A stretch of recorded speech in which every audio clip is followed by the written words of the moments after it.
Welcome to an exclusive interview with the runner Washington. We have the number one recruit in the entire nation from Borah High School, Nathan Green. He committed to run for the University of Washington. He joins us here on the Runner Washington exclusive interview. Nathan, how's it going? It's good. How's it going for you? It's going pretty well. I mean, for you personally, you just had the race of your life. Let's talk about that race this last week, running 14:54, and what was a I duel. did. The goals for the meet were just kind of treat it like a workout, and I just kind of took off. I mean, my coach and I had kind of thought about like what would happen if I got into the low 15s, high 14s, and we were like, yeah, that'd be really cool, but we weren't completely sure. And then the gun went off, and I just went off. My splits were like 4:49, 9:42, and then I finished in the 14:54, and it was just crazy. Now, living in Boise, obviously there's higher elevation over in Idaho. For you, was it challenging to run 14:54? Because I'm sure coming to sea level it Oh would have. yeah. So yeah, Yeah. Yeah, it totally was really hard to do because, I was doing it alone, and I was doing it on some longer grass and, not the greatest place to run. It was a park. There was like 300 meters of asphalt that we had to run on, and it was two loops, and it was just kind of an uphill, and then some short downhill battles, and it was just kind of hard. kind of talk about yourself as a runner. I mean, Borah High School. I'm not necessarily sure what their tradition is of running, Yeah. but I mean, you're running on your own. It looks like right now. So how are you keeping yourself so motivated with all this training? I mean, it's really hard to stay motivated because coronavirus, it's really hard. It limited our season a lot, but I've just been staying motivated because I've been with my team a lot, and I had a couple calls with the Andy Powell, the head coach for UW, and he was just like, yeah, you are not who you were last year. You got to become who you are this year and who you should be. And, he didn't give me an inch on it, and that's just how it went. So it boiled down to the University of Washington and Boise State. Why the University Yeah. of Washington? At the end of the day, it just came down to who I felt wanted me more and where I felt more comfortable. And having family in Seattle really helped my decision. And it really just felt like the University of Washington coaching staff just really wanted me. They were very inclusive of my family in this process of recruiting, and they were all in on me. And they treated it more about like they were focused more on who I was instead of like what I was. Like they're more like, oh, who is Nathan Green? How will he fit in with this team? Instead of like, um, like what times are you producing that will help us? Because they have complete faith in who I am. It's more going to be about how will I fit with the team. Was there kind of any pressure? I mean, to be named by MileSplit as the number one recruit in the nation, was there any pressure out of that? I mean, not really. There's no real pressure I felt with being number one. It was just another ranking.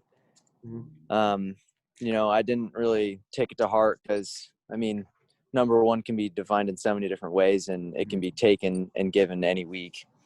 I mean, if you look at the national standings right now, Robert DiDonato is number one right now with the 1425, but I was ranked number one recruitment or the recruit. So, I mean, you just got to take your rankings as it is and do you.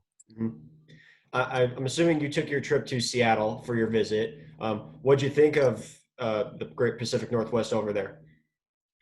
Yeah, I mean, I used to live in Seattle, so I kind of knew Okay. what I was getting into when I started to really think about UW as my final college choice. And when I never took an official tour, but Brooks PR, that meet, and some other like unofficial visits really gave me a good idea of what the campus was, and it was just a really pretty place, and it's in a really good spot. And as you said, the Pacific Northwest, it's really nice there. It's cooler Mhm. than Idaho, and that'll be nice to not have scorching heat in October Exactly. because it's still in the 70s to 80s, and it's middle of late October.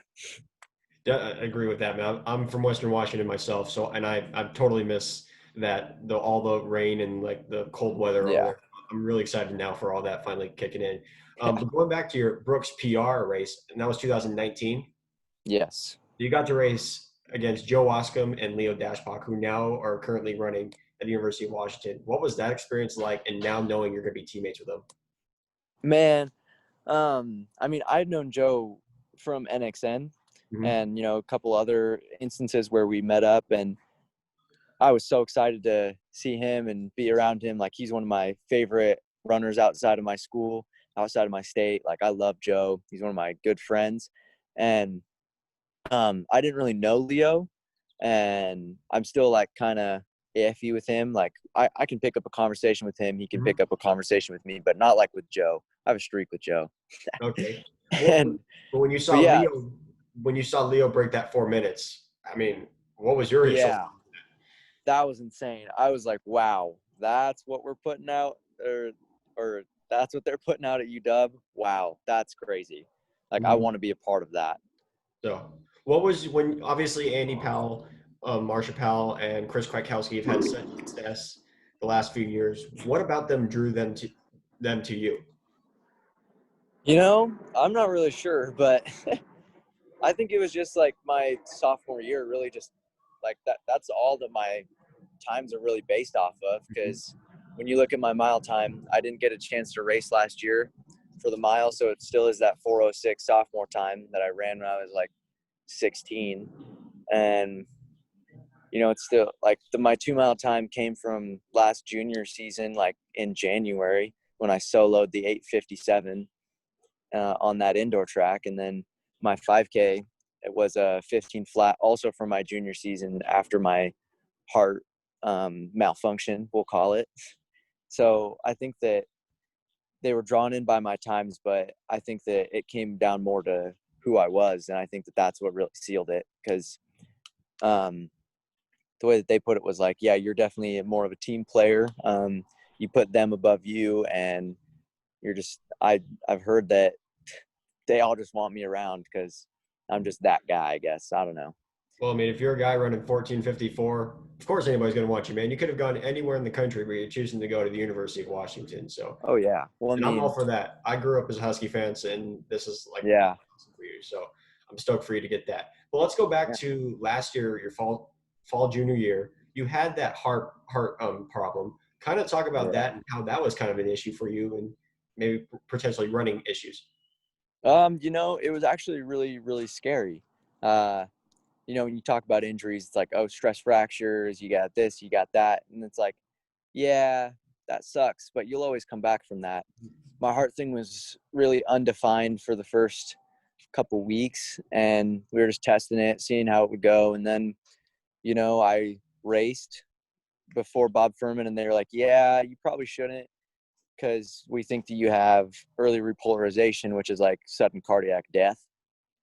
So that was really terrifying. And I chose to race Bob Furman anyways. And, I had to drop out because my heart was like, yeah, no.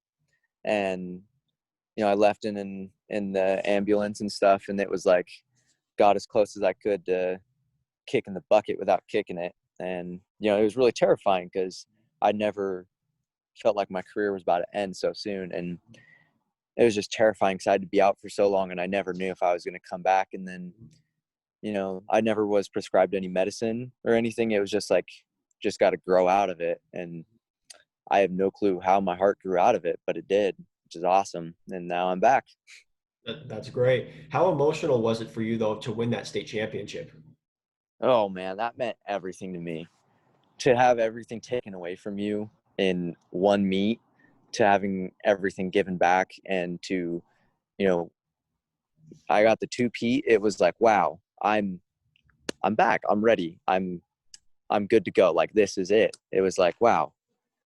It's it was just really emotional because, I never expected to be back in that situation where I could win. I thought that after that it was just kind of like a tip your hat and right away, like Exactly. that's And then it. of course, NXN, you finished 11th, getting All-American honors. I What was that did. like? It kind of sucked because I didn't get top 10. But I mean, if you look at all the people that were in front of me, all seniors, all incredible runners, all deserving of the top 10, you know, I couldn't really be mad because at least I had finished 11th right behind that great wall of incredible runners. Mhm. And, just knowing that those are my Northwest teammates also made it a lot easier to understand, because, Evan was up there and so was Will. And it was just really nice to have that good solid front in front of you.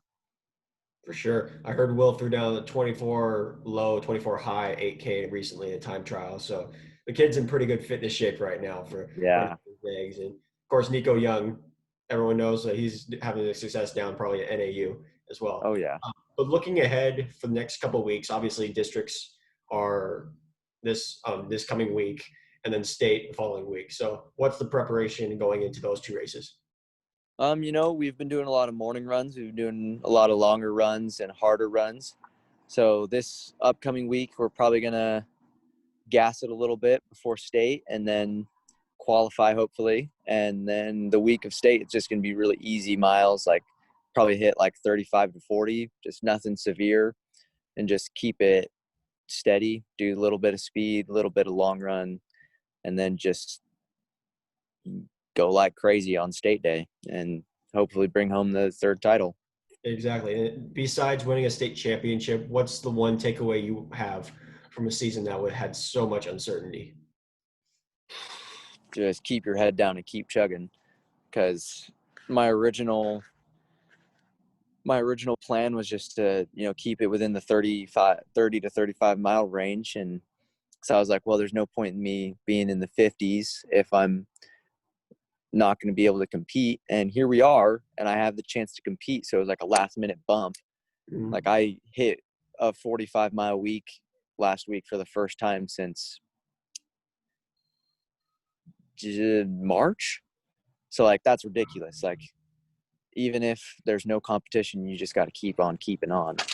Exactly. I mean, there's so much, like I said, there's been so much uncertainty that's happened this year, but I can say personally, I've been thoroughly impressed with how Idaho has been doing with running Oh meet yeah. and how organized and with all the social distancing, of course, masks. But I'm really looking forward. Obviously, I won't be able to attend the meet because they won't allow us a ton of people to be there. But I'm really looking Yeah. forward to see you, Will Dixon, and Mitchell Athay go after it on the course down at Eagle Island Park, because Will Dixon's having a really good year so far, and so that should be fun to Yeah. watch you It's guys going to be a good race. battle It it always out. is. So, Nathan, I really appreciate your time. It's Yeah. really nice to meet you and talk to the number one recruit in the nation. This is really cool for me just to do that, because Yeah, of that's course. super awesome. So, best of luck the next 2 weeks at districts and state, and good luck at the University of Washington. And hopefully, that you can have a good track season as well. So, appreciate Well, it. thank you.